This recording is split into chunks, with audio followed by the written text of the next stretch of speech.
Guys welcome to Alpha institute.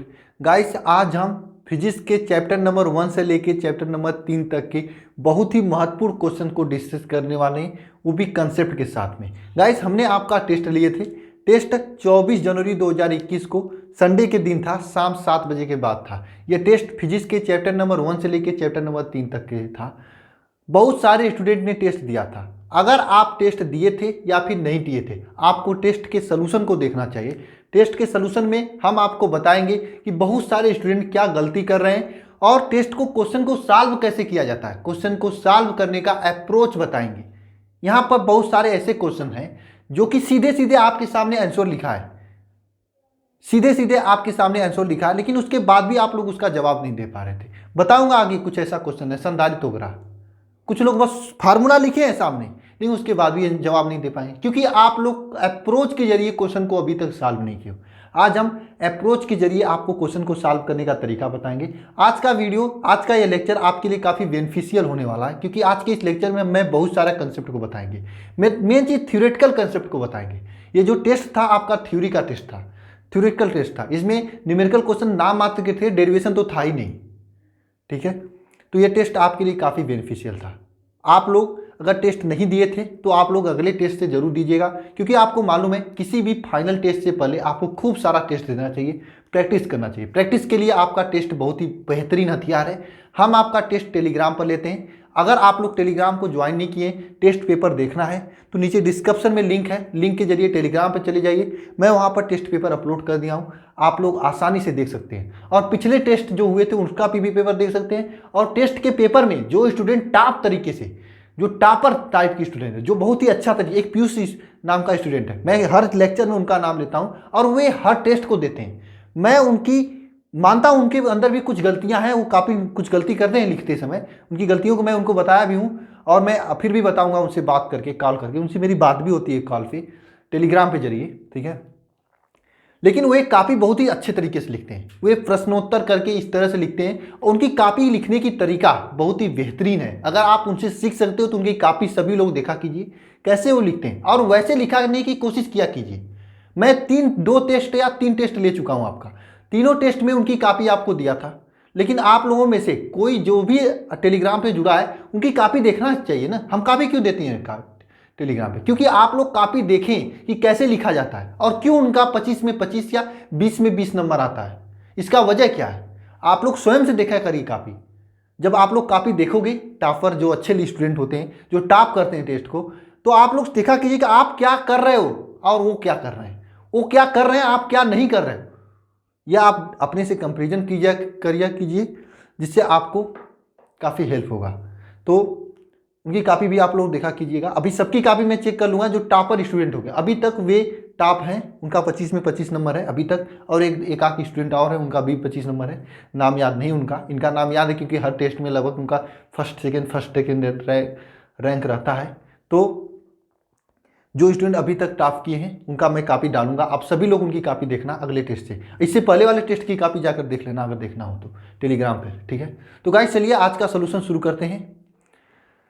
और solution शुरू करने से पहले पहला क्वेश्चन हम लोग आपके सामने विशिष्ट चालकता का मात्रक पूछा था। बहुत ही आसान क्वेश्चन था। अब मैं वहाँ पे 4 ऑप्शन भी दिया था और कुछ स्टूडेंट, मैं 3 बार बता चुका हूँ एक ही बात, आज मैं फिर से बता रहा हूँ। कुछ लोग सीधे लिख देंगे विशिष्ट चालकता का मात्रक क्या होगा, ओम इनवर्स मीटर इनवर्स। सीधे सीधे विशिष्ट चालकता का मात्रक लिख देंगे, सीधे सीधे विशिष्ट चालकता का मात्रक इस तरह से लिख देते हैं। लेकिन आप लोग जानते नहीं हो, गलत करते हो आप लोग गलत करते हो। आपको इस तरह से लिखना चाहिए विशिष्ट चालकता का मात्रक, इस तरह से लिखने के बाद तब नीचे विशिष्ट चालकता का जो मात्रक होता है उसे लिखना चाहिए। सीधे सीधे नहीं कि विशिष्ट चालकता का मात्रक लिखकर या क्वेश्चन नंबर 1 लिखकर ए आंसर बी आंसर, इस तरह से नहीं करना चाहिए आपको।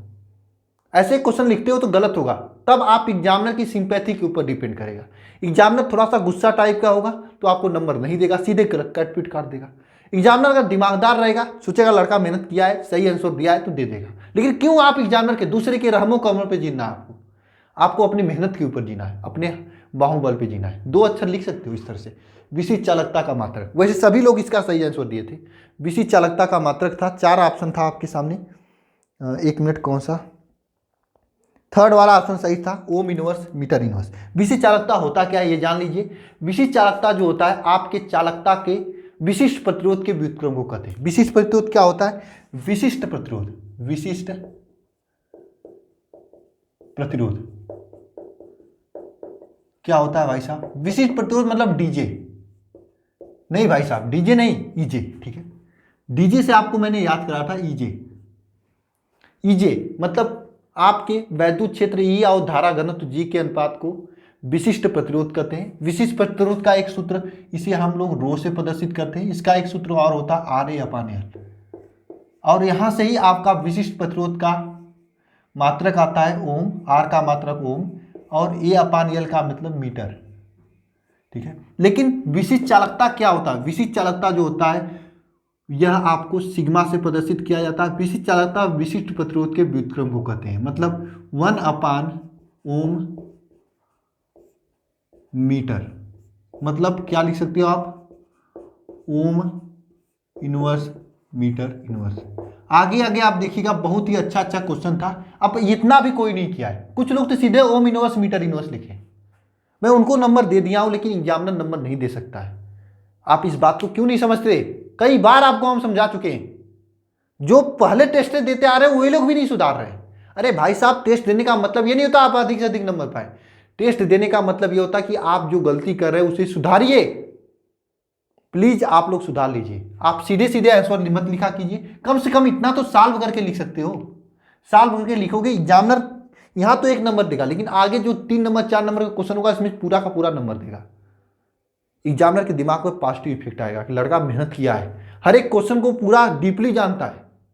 नेक्स्ट क्वेश्चन की ओर चलते हैं। नेक्स्ट क्वेश्चन था कि 8 कूलाम आवेश में इलेक्ट्रॉनों की संख्या ज्ञात कीजिए। देखिए, मैं आपको बताया था, जब मैं धारा पढ़ा रहा था उसमें बताया था कि आवेश Q इक्वल टू होता है NE, ठीक है, बताया था ना। उसी पर आधारित तो ये है, कुछ नहीं करना आपको। यहाँ पर 8 कूलाम दिया है तो 8 यहाँ पे आवेश Q का मान 8 हो जाएगा। N आपसे पूछा है इलेक्ट्रॉनों की संख्या। E का मतलब क्या होता है? 1.6 इंटू 10⁻19, ठीक है, ये 19 होता है। मैं इसको यहाँ पे सॉल्व कर रहा हूँ, देखना ध्यानपूर्वक। आपको इस प्रकार से सॉल्व करके देना चाहिए। यहाँ तक ये क्वेश्चन है, क्वेश्चन को भी आप लोग सीधे सीधे आंसर लिख दिए हो। इसका जो आंसर आता, कितना आंसर आया था शायद, ये बस पीयूष जी इसे सॉल्व करके भेजे हैं, 5 इंटू 10⁻19। ये आप सीधे सीधे आंसर लिख दिए। अरे यार, ये तो न्यूमेरिकल क्वेश्चन था, इसे सॉल्व करके देना चाहिए ना आपको। क्यों नहीं बात समझते आप लोग? ठीक है, तो इसे सॉल्व करेंगे आप लोग, क्या हो जाएगा? n इज इक्वल टू हो जाएगा 8/1.6 इंटू 10⁻19, ठीक है। इसे सॉल्व करोगे तो ऊपर 10 का दोनों ऊपर नीचे गुणा करोगे इस दशमलव को हटाने के लिए, तो 16×5 = 80 होता है 5। तो इसका आंसर आएगा 5 इंटू 10⁻19, ठीक है। इस प्रकार से इसका आंसर आएगा।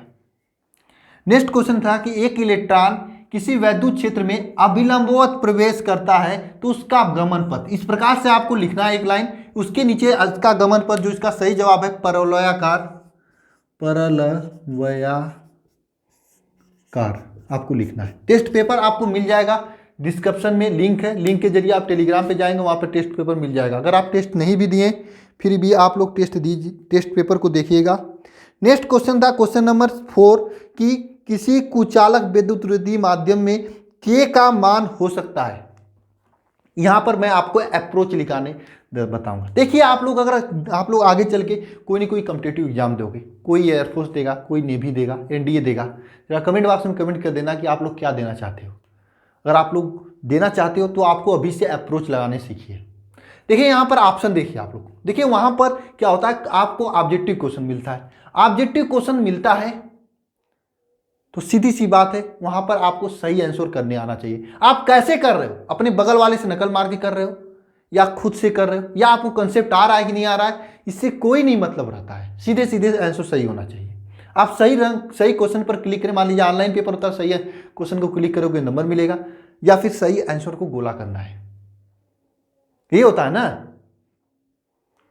आपके कॉम्पिटिटिव एग्जाम में। तो यहां पर अगर आप देखोगे किसी चालक का वैद्युतांक हो सकता है, किसी चालक का परावैद्युतांक हो सकता है, ये पूछा है। यहां पर जब आप देखोगे ये ऑप्शन दिया है, अप्रोच कैसे लगाओ, देखो यहाँ पे ये -3 है, ये 0 है, ये माइनस, 0.7 है। यहाँ पर ये तीनों ऑप्शन में एक से कम है, लेकिन एक ही ऑप्शन एक से अधिक है। कौन कौन? ये 6। आप बिना पढ़े इस 6 वाले ऑप्शन को सही टिक कर सकते हो, और इसका वजह मैं बता रहा हूं क्या होता है। देखिए, कोई भी परावैद्युतांक होते हैं, अगर वह कुचालक है तो उसकी वैद्युतशीलता या फिर वो आपका 1 से अधिक होती है। यहाँ पे 6 1 से अधिक है, इसलिए 6 इसका सही जवाब होगा। इस प्रकार से आप सोच सकते हैं। एक क्वेश्चन आपके सामने ये है आपका कि ई वैद्युत क्षेत्र में पी वैद्युत द्विध्रुव को घुमाने के लिए किया गया कार्य। कुछ लोग सीधे पी लिख दिए, क्या लिख दिए? पी। सीधे सीधे आंसर पी लिख दिए, सीधे क्वेश्चन नंबर 6 पी इस प्रकार से लिख दिए। भाई साहब ऐसे लिखोगे तो मैं गलत काट देता, लेकिन मैं सोचता हूँ जाने दो। लेकिन प्लीज आप लोग समझते क्यों नहीं हो? जो पहले टेस्ट दिए थे वे लोग भी ऐसा काम कर रहे हैं। प्लीज आप लोग सही तरीके से लिखा करिए। इसको सॉल्व करने के लिए आपको सॉल्व करना चाहिए ना। ये काम आप लोग गलत करते हो। सॉल्व कैसे करना चाहिए? आपको मालूम है डब्ल्यू इज किया गया कार्य इज इक्वल टू क्या होता है? P 1 minus cos theta. 1 minus cos theta होता है कि 1 प्लस कास थीटा होता है? शायद 1 प्लस कास थीटा होता है, ये प्लस हो जाता है, ठीक है। 1 प्लस कास थीटा। अब देखिए यहाँ पर ई वैद्युत क्षेत्र में पी द्विध्रुव को घुमाने में, या लंबवत घुमाने में था, लंबवत घुमाने में, लंबवत था, ठीक है। इसको सही कर लीजिएगा, लंबवत घुमाने में किया गया कार्य। लंबवत घुमाने का मतलब ये थीटा का मान 90 हो जाएगा, और कास 90 का मान जानते हो आप लोग क्या होता है? 0 होता है। तो यहाँ पर डब्ल्यू का मान क्या हो जाएगा? पी हो जाएगा। एक क्वेश्चन था आपका, क्वेश्चन नंबर 6। क्वेश्चन नंबर 6 था आपका कि वैद्युत फ्लक्स का बीमा। तो वैद्युत फ्लक्स का बीमा आप लोग जानते, अच्छा सॉरी, वैद्युत फ्लक्स का बीमा नहीं था, वैद्युत फ्लक्स का मात्रक था, मात्रक। एक मिनट, ये मात्रक था, मात्रक है।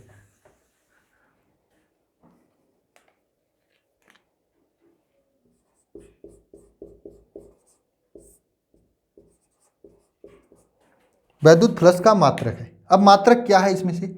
इसका मात्रक इसमें सही जवाब होगा वोल्ट मीटर, मीटर इसका सही जवाब है। आप लोग सभी लोग इसका लगभग जवाब सही दिए। कुछ लोग वोल्ट प्रति मीटर दिए थे, गलत है। आप लोग जानते हो वैद्युत flux phi E is equal to क्या होता है? समाकलन ई डॉट डी ए।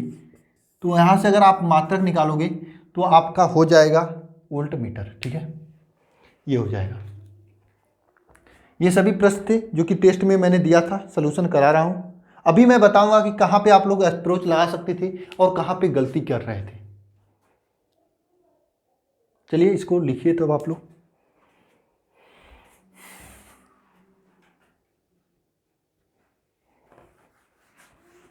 ठीक है, प्लीज आप लोग थोड़ा पढ़ाई वढ़ाई कीजिए। आप लोग पढ़ाई नहीं कर रहे हो, केवल क्वेश्चन रट रहे हो। कुछ लोग तो क्वेश्चन रट रहे हैं, बहुत गलत कर रहे हो। और कुछ लोग क्या है कि टेस्ट देने भी नहीं आते हैं। वे लोग टेस्ट पूछते हैं, आज टेस्ट नहीं होगा, लेकिन टेस्ट देने नहीं आते। मैं देखा हूँ कुछ लोग ऐसा करते हैं। प्लीज़ आप लोग टेस्ट दिया करिए। टेस्ट देने से मुझे तो थोड़ा काम बढ़ जाता है, आप लोगों को कापी वगैरह चेक करनी होती है, लेकिन जरा सोचिए कितना आपको बेनिफिट होता है। आपको अगर मान लीजिए जो मैं टेस्ट में क्वेश्चन लिया हूँ, ये सभी क्वेश्चन आपके एग्जाम में बाई चांस इसमें से 2 एग्जाम में आ गए तो आपका वह क्वेश्चन कभी गलत नहीं होगा, मुझे मालूम है, वह क्वेश्चन कभी गलत नहीं होगा। तो आप लोग टेस्ट देने आया कीजिए, ठीक है। टेस्ट आए या ना आए, अभी भी कोई लोग बहुत सारे लोग कापी सेंड कर रहे हैं, तो प्लीज़ अब कापी मत सेंड कीजिए। अब अगले टेस्ट में आप लोग अपना पराक्रम दिखाइएगा, ठीक है। क्वेश्चन मैं आपकी ओर चलता हूं लेकर। पूछा है कि माध्यम की परावैद्युतांक से आप क्या समझते हैं? देखिए एक मिनट,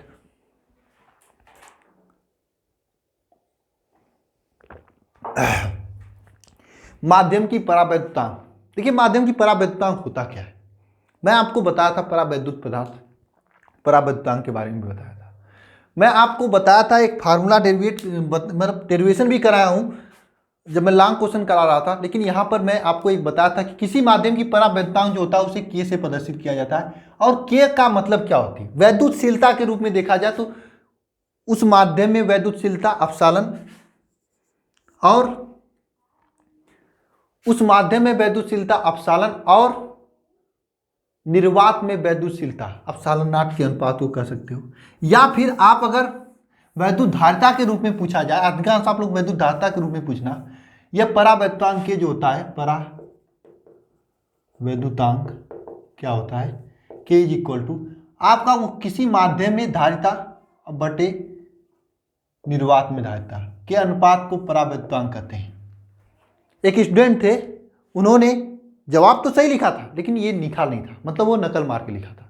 अगर आपको नकल या फिर वो पहले से पढ़े रहे होंगे, याद नहीं किए रहे होंगे ठीक से, पूरा कंसेप्ट क्लियर नहीं किए होंगे, अगर आपको डिफिनीशन आ रहा है तो ये लिखने में क्या दिक्कत है। किसी भी माध्यम की परावैद्युतांक क्या होता है, मैंने आपको बताया था, किसी भी माध्यम की परावैद्युतांक अगर आपको लिखना हो तो उस माध्यम में अगर धारिता ज्ञात के लीजिए बटे निर्वात में धारिता, इसके अनुपात को परावैद्युतांक कहते हैं। और ये पीयूष जी बहुत सही तरीके से इसको लिखे थे, ठीक है।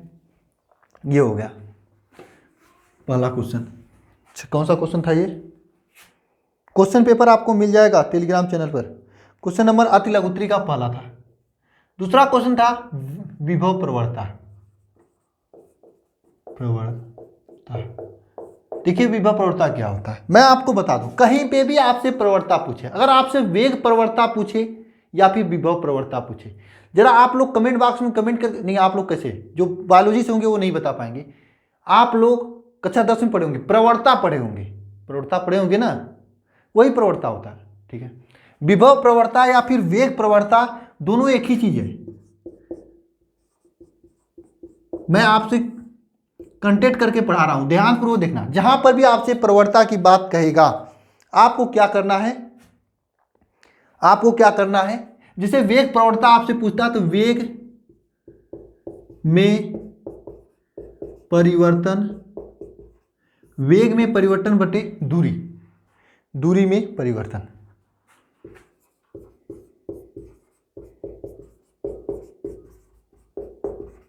ये आपका वेग प्रवणता का मान होगा। अगर विभव प्रवणता पूछे तो विभव में परिवर्तन बटे दूरी में परिवर्तन, यह आपका विभव प्रवणता होगा। वेग प्रवणता कहां पे आया था, याद है आपको? स्ट्रोक का नियम, अरे स्ट्रोक का नियम श्यानता उनता वाले में वेग प्रवणता आया था ना, तो वही वेग में परिवर्तन बटे दूरी में परिवर्तन, या फिर विभव में परिवर्तन बटे दूरी में परिवर्तन, यह आपका विभव प्रवणता होगा, ठीक है। आपको ये मैं सीधे सीधे बता रहा हूं, मतलब इसे आप लिख सकते हो डेल्टा V अपान डेल्टा एक्स, ये विभव प्रवणता के बारे में कहोगे इसे, ठीक है। तो आप अगर ये ऐसे सीधे लिख दोगे कि विभव में प्रवणता बटे विभव में परिवर्तन बटे दूरी में परिवर्तन, तो आपका क्या पूरा नंबर होगा? नहीं मिलेगा पूरा नंबर, एक नंबर मिलेगा। आपको दो लाइन अपने से लिखना होगा ना कि विभव में परिवर्तन और दूरी के साथ साथ विभव में परिवर्तन को विभव प्रवणता कहते हैं, ऐसे एक दो लाइन लिखना पड़ेगा, तब आपको पूरा नंबर मिलेगा। बात को समझिएगा आप लोग। नेक्स्ट क्वेश्चन की ओर चलते हैं। नेक्स्ट क्वेश्चन क्या है आपका? समांतर प्लेट संधारित्र के लिए धारिता के लिए व्यंजक लिखिए। समांतर प्लेट संधारित्र के धारिता के लिए व्यंजक, इसी क्वेश्चन को मैं आपको समझाना चाह रहा था। क्वेश्चन नंबर 3, समांतर प्लेट संधारित्र के धारिता के लिए व्यंजक। देखिए सभी लोग ध्यानपूर्वक समझना, यहाँ पे सी इक्वल टू क्या होता है, के epsilon not a upon D, ये होता है धारिता के लिए व्यंजक हो गया। ये क्या है? समांतर प्लेट संधारित्र के धारिता के लिए व्यंजक, समांतर प्लेट संधारित्र के धारिता के लिए व्यंजक। अब यहां से पूछा है धारिता में परिवर्तन के बारे में लिखिए, या धारिता में किस प्रकार से धारिता को बढ़ाया जा सकता है। मुझे समझ में नहीं आता है, आपके सामने आंसर लिखा है ना, आपके सामने खड़ा हो, आप मैं चश्मा अपने आंख पे लगाकर मैं चश्मा खोज रहा हूं, मतलब यही है। आंसर आपके सामने सीना तान कर खड़ा है, आप कहीं और खोज रहे हो या फिर छोड़कर चले आए, ऐसा गलत करते हो आप। कुछ लोग कहेंगे सर आपने बताया नहीं था। अरे हर एक चीज नहीं बताई जाती है, आप लोग बड़ा हो रहे हो, आप लोग कॉम्पिटिटिव एग्जाम में जाने वाले हो, कॉम्पिटिटिव दुनिया में जाने वाले हो। वहां पर क्या होता है, कौन अपने दिमाग को कितना आगे तक ले जाए उतना ही बड़ा होता है। ये चीज है आप किताब में, मैंने सोचा वहां पे बता दूं, लेकिन मैंने नहीं बताया था। मैंने सोचा था टेस्ट में दूंगा, अभी आप लोग आगे मैं डीपीपी जब कराऊंगा तब देखना, हर चीज को मैं इतना कनेक्ट करके बताने वाला हूं आपको कि आप लोग कहोगे। डीपीपी में देखना आप लोग, वहां पर हर एक क्वेश्चन को इतने कंसेप्ट से बताऊंगा कि आप लोग फिर कहना। अब ये यहाँ पे सब कुछ दिया है, उसके बाद भी आप लोग आंसर नहीं दे पा। क्या दिया है सर, कहाँ पे दिया है? आपको दिखाई दे रहा है? मुझे नहीं दिखाई दे रहा। कुछ लोग तो यही कहेंगे ना, देखो कहाँ पे दिया है। सी है, ऊपर क्या है, के है, एप्सिलॉन नॉट है, ए है, अपॉन डी है। अब क्या सोच रहे हो आप लोग? इस सी का मान लेते हैं, एक बार ए का मान 1 रखते हैं, एक बार ए का मान 2 रखते हैं, एक बार ए का मान 3 रखते हैं। क्या यह सी का मान नहीं बढ़ेगा? सी का मान नहीं बढ़ेगा? मैं पूछना चाहता हूं सबसे, सी का मान नहीं बढ़ेगा? सभी लोग कमेंट बॉक्स में कमेंट करके बताएं। अगर पहले क्षेत्र, ए का मतलब क्या है? ए का मतलब क्षेत्रफल है ना। पहले क्षेत्रफल को 1 रखें, फिर 2 रखें, फिर 3 रखें, 4 रखें, जैसे जैसे क्षेत्रफल को बढ़ाएंगे वैसे क्या सी का मान नहीं बढ़ेगा? बिल्कुल बढ़ेगा, क्योंकि सी ऊपर है। तो सी का मान बढ़ाना तो क्षेत्रफल बढ़ा सकते हो आप लोग। सूत्र से क्लियर है ना? सूत्र आपके सामने, तो आप कहां पे जा रहे हैं? बगल में छोरा, आप पीटो ढिढोरा, यही मतलब है। कहां पे ढूंढ रहे हो आप? सूत्र तो है आपके सामने, मतलब क्षेत्रफल बढ़ाने के साथ साथ धारिता आपका बढ़ता है। पहली बात, अगर मान लीजिए यह परावैद्युतांक है, एक स्टूडेंट ने सही जवाब दिया था, परावैद्युतांक को आप बढ़ाकर पहले के का मान 1 रखें, फिर 2 रखें, 3 रखें, 4 रखें, तो क्या होगा? बढ़ेगा ना। तो मतलब के का मान बढ़ेगा तो सी का मान बढ़ेगा ना। आपके सामने आंसर दिया था, लेकिन आप लोग नहीं बता पाए। अब इसी सी का मान सीधे सीधे देखिए, यहां पर डी है। डी मतलब क्या होता है? यह दो समांतर प्लेट संधारित्र, इनके बीच की दूरी। अगर डी का मान पहले 1 था, फिर 2 कर दिए, अब भाई साहब ये आधा हो गया, फिर 3 कर दिए, तिहाई हो गया, फिर 4 के दिए, चौथाई हुआ। मतलब जैसे जैसे डी का मान बढ़ा रहे हैं वैसे वैसे सी का मान क्या होगा? घटेगा। बोलिए, आप नहीं लिख सकते थे? इतना अच्छे से आप लोग लिख सकते थे कि कोई नहीं रोक सकता था आपको, लेकिन आप लोग ऐसे सोचते नहीं थे। इसी तरह से अगर कोई पूछ दे आपसे कि वैद्युत प्रतिरोध, किसी तार की लंबाई को बढ़ाने पर वैद्युत प्रतिरोध आर का मान बढ़ता है या घटता है, कोई पूछ देगा मान लो खड़े खड़े, तो आप क्या करोगे? मुंह बनाओगे, सर ने बताया नहीं, यही करोगे ना? नहीं, ऐसा करना है। आपको मालूम है आर इज इक्वल टू क्या होता है? रो एल अपान ए। अब बताइए, तार की लंबाई बढ़ाओगे तो आर का मान बढ़ेगा ही ना? बढ़ेगा कि नहीं? सूत्र से आप बता सकते हो ना? बिल्कुल बता सकते हो। कमेंट बॉक्स में कमेंट करके बताना, अगर हम क्षेत्रफल बढ़ाएंगे, ए का मान बढ़ाएंगे, तब आर का मान क्या होगा? बढ़ेगा या घटेगा? कमेंट बॉक्स में कमेंट करके मुझे बताना। प्रैक्टिस करना ऐसी चीजों को, इस प्रकार की चीजों को प्रैक्टिस करना आपको काफी हेल्प करेगा। नेक्स्ट क्वेश्चन की ओर चलते हैं। नेक्स्ट क्वेश्चन क्या है आपका, उसके बारे में बताता रहूं।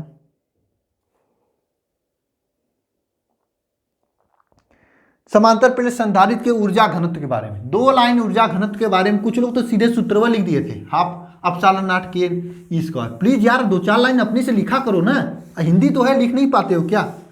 ऊर्जा घनत्व क्या होता है? प्रति एकांक आयतन में उपस्थित ऊर्जा को ऊर्जा घनत्व कहते हैं। ये आप लिख सकते हो। क्वेश्चन नंबर चौथा है, क्वेश्चन नंबर, पेपर आपको मिल जाएगा टेलीग्राम चैनल पर 4। ऊर्जा घनत्व क्या है? ऊर्जा घनत्व क्या होता है? इज इक्वल टू 1/2 के एप्सिलॉन नॉट ई स्क्वायर। ठीक है, ये होता है ऊर्जा घनत्व, के एप्सिलॉन नॉट ई स्क्वायर। ठीक है, ये ऊर्जा घनत्व है। क्वेश्चन नंबर 5 है, आपसे पूछा गया था समांतर प्लेट संधारित्र की स्थिति ऊर्जा। जब किसी समांतर प्लेट संधारित्र को चार्ज किया जाता है तो कुछ ऊर्जा उसमें संचित हो जाती है। एक लाइन आपको डिफिनेशन ही लिखना है। किसी समांतर प्लेट संधारित्र को चार्ज किया जाता है तो कुछ ऊर्जा उसमें संचित हो जाती है। उसी संचित ऊर्जा को समांतर प्लेट संधारित्र की स्थिति ऊर्जा कहते हैं। भाई साहब, समांतर प्लेट संधारित्र की स्थिति ऊर्जा E इज इक्वल टू क्या होता है? U इज इक्वल टू या W is equal to half CV square. आप लोग जानते हो, आपको बताने की जरूरत नहीं है कि C इज इक्वल टू होता है Q/V। यहाँ पे रखोगे तो 1/2 हो जाएगा Q/V into V square. V से V कट जाएगा तो 1/2 QV हो जाएगा। एक ये फार्मूला, एक ये फार्मूला, एक आध फार्मूला और लगाना चाहे तो आप निकाल सकते हो कि सी के स्थान पर इस सूत्र से v के स्थान पे इस सूत्र से Q/V रख दो, Q/C रख दो, यहाँ पे रखो तो एक फार्मूला और बन जाएगा आपका। W इज इक्वल टू हो जाएगा 1/2 C Q² C से C कट जाएगा।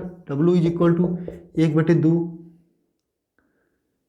CQ, ये हो जाएगा CQ क्या QC, ठीक है। इस प्रकार से हो जाएगा। तो इस प्रकार से आप लोग कर सकते हो, ठीक है। क्वेश्चन नंबर 5 हो गया। क्वेश्चन नंबर 6 सभी चीज़ों को मैं एक बार रिवाइज करा देता हूँ आपको, कैसे पढ़ा जाता है और कैसे किया जाता है। स्थिर ऊर्जा, किसी चालक के धारिता से आप लोग क्या समझते हो? धारिता का बीमा और मात्रक लिखिए। धारिता आप लोग जानते हो ना, मैंने आपको बताया था किसी भी चालक की जो Q होता है आवेश उसके विभवांतर के अनुपाती होता है, मैं आपको बताया था, ठीक है, ठीक है। और यहाँ पे विभवांतर Q के स्थान पर एक कांस्टेंट C रखते हैं तो C is equal to Q/V। ये किसी चालक के धारिता के लिए सूत्र, किसी चालक के धारिता के लिए सूत्र हो जाएगा, ठीक है। और इसकी विमा लिखना है तो विमा मैं नहीं लिखूंगा, आप लोग कमेंट बॉक्स में लिखना। विमा हुआ तो आपको जुबानी पर याद होना चाहिए। 7वां क्वेश्चन था ताप गुणांक के बारे में लिखना था, और ताप गुणांक क्या होता है, आपके पास एक फार्मूला था, मैंने आपको बताया था कि RT प्रतिरोध के ताप गुणांक के बारे में बताना था। क्या था क्वेश्चन? किसी चालक के तथा अर्धचालक के ताप का प्रभाव लिखिए तथा ताप गुणांक को बताइए।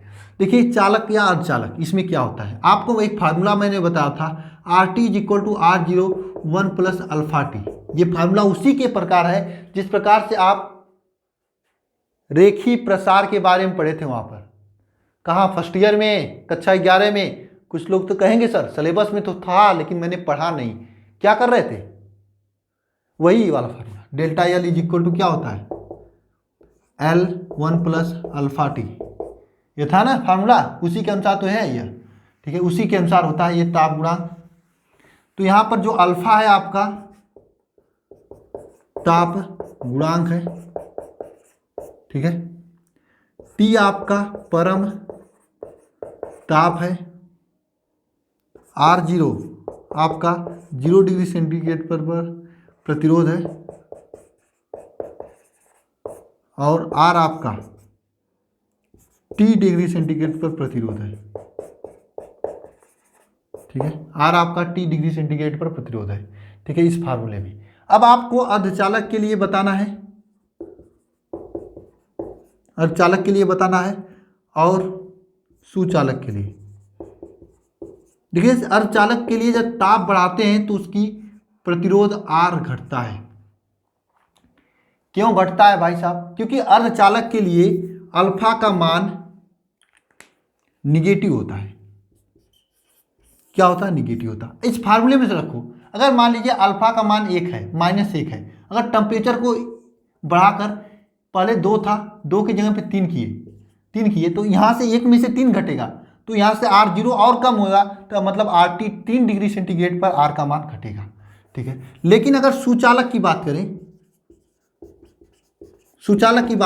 तो सुचालक में ताप बढ़ाने पर R का मान बढ़ता है, क्योंकि इसमें जो अल्फा होता है वह पॉजिटिव होता है। क्या होता है? पॉजिटिव होता है। जब पॉजिटिव होगा तो T का मान पहले 1 रखें, फिर 2 रखें, फिर 3 रखें, तो हमेशा यह एक में एक जुड़ता ही जाएगा और बढ़ता ही जाएगा। फार्मूले से स्पष्ट है, आप लोग समझ सकते हैं। तो इसे नोट करिएगा आप लोग। तो यहाँ पे चलते हैं नेक्स्ट क्वेश्चन की ओर। आपको समझना चाहिए, मैं यहाँ पे समझा रहा हूँ, थियरी नहीं तैयार करा रहा हूँ, कंसेप्ट को बता रहा हूँ। आप लोग अपने से तैयार कर लीजिए। न्यूमेरिकल जब लगाएंगे तो ये सभी चीज़ें आपको बहुत हेल्प करेंगी। और हाँ, साथ में ताप गुणांक पूछा था, तो ताप गुणांक के लिए आपको क्या बताना है? ताप गुणांक।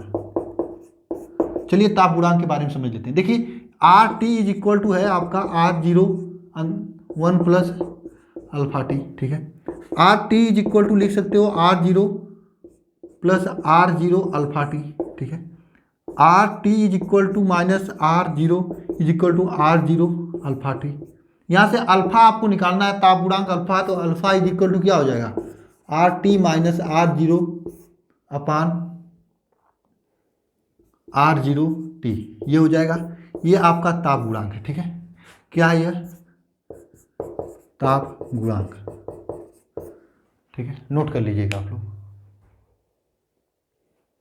ठीक है। चलिए नेक्स्ट क्वेश्चन चलते हैं। नेक्स्ट क्वेश्चन क्या है?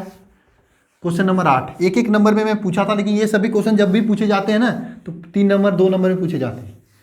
आप इस पे डिपेंड मत कीजिए कि ये कितने नंबर पे मैं क्वेश्चन पूछा था। क्वेश्चन के अच्छे हैं, इस पे आप लोग डिसाइड कीजिए। मन लगा के आप लोग पढ़ाई कीजिए भाई साहब, समय कम बचा है। प्रतिरोध के बारे में पूछा गया था, तो आपको मालूम है प्रतिरोध क्या होता है? प्रतिरोध क्या होता है? आपके विभवांतर तथा धारा के अनुपात, विभवांतर तथा धारा के अनुपात को प्रतिरोध आर कहते हैं। अब इसका विमा है ओम, इसका मात्रक होता है। विमा की बात करें तो क्या होता है इसका विमा, बताइए साहब, नीचे कमेंट बॉक्स में लिखिए। आप लोग कुछ तो करिए, अभी तो मैं परसों बताया था आपको प्रतिरोध की विमा। कमेंट बॉक्स में कमेंट कीजिए आप लोग प्रतिरोध की विमा खटाखट। गॉस का नियम सेकेंड है। अब मैं आपको बताया था गॉस का नियम क्या होता है। देखिए गॉस का नियम, गॉस के अनुसार किसी भी परिबद्ध आवेश या किसी भी क्षेत्र में उपस्थित, गॉस का नियम क्या होता है? Phi E is equal to क्या होता है? Q upon epsilon naught, Q upon epsilon naught. इसका मतलब क्या है? आपका कोई क्षेत्र है जहां पर क्यू आवेश है, तो उस वहां पर उपस्थित ये, इसका क्या कहते हैं? फाई को क्या कहते हैं? फाई ई को क्या कहते हैं यार हिंदी में? वैद्युत फ्लक्स। हाँ, जो बहने वाला वैद्युत फ्लक्स है, वैद्युत फ्लक्स। दरअसल मैं, देखिए ये जो बहने वाला वैद्युत फ्लक्स है वो उपस्थित आवेश का 1/ε0 गुना होता है। मान लीजिए कोई ये क्षेत्र है, क्षेत्र में क्यू आवेश उपस्थित है, तो यहाँ पर वैद्युत फ्लक्स अगर निकालना हो तो वैद्युत फ्लक्स उपस्थित आवेश के 1/ε0 गुना होगा। ये गॉस का नियम है। दूसरा क्वेश्चन था आपका विशिष्ट प्रतिरोध। मैं आपको बता रहा हूं विशिष्ट प्रतिरोध क्या होता है, मैंने तो पहले बताया था आपका, ठीक है। तीसरा वाला विशिष्ट प्रतिरोध क्या होता है भाई साहब? विशिष्ट प्रतिरोध देखिए, डीजे कितने लोग देखें? डीजे कितने लोग देखें? इसे रो से प्रदर्शित करता है, रो इज इक्वल होता है डीजे, डीजे नहीं ईजे कर दीजिए, ठीक है। हमको लगता है विशिष्ट प्रतिरोध आप लोग भूलोगे नहीं। ई मतलब क्या है? वैद्युत क्षेत्र, क्षेत्र। और जे मतलब क्या है आपका? धारा घनत्व। वैद्युत क्षेत्र तथा धारा घनत्व के अनुपात को विशिष्ट प्रतिरोध कहते हैं, ठीक है। इसका मात्रक एक रो इज इक्वल टू, एक और फार्मूला होता है आर ए अपान एल। इसे सॉल्व करोगे, इसका मात्रक निकालोगे तो आर का मात्रक ओम हो जाएगा और ए अपान एल मतलब मीटर हो जाएगा, ओम मीटर होता है, ठीक है। वीमा, वीमा कौन? वीमा कमेंट बॉक्स में आप लोग लिखोगे। मैं सभी स्टूडेंट का कमेंट चाहिए मुझे वीमा वाला, आपको तो वीमा रटा ही दूंगा, ठीक है।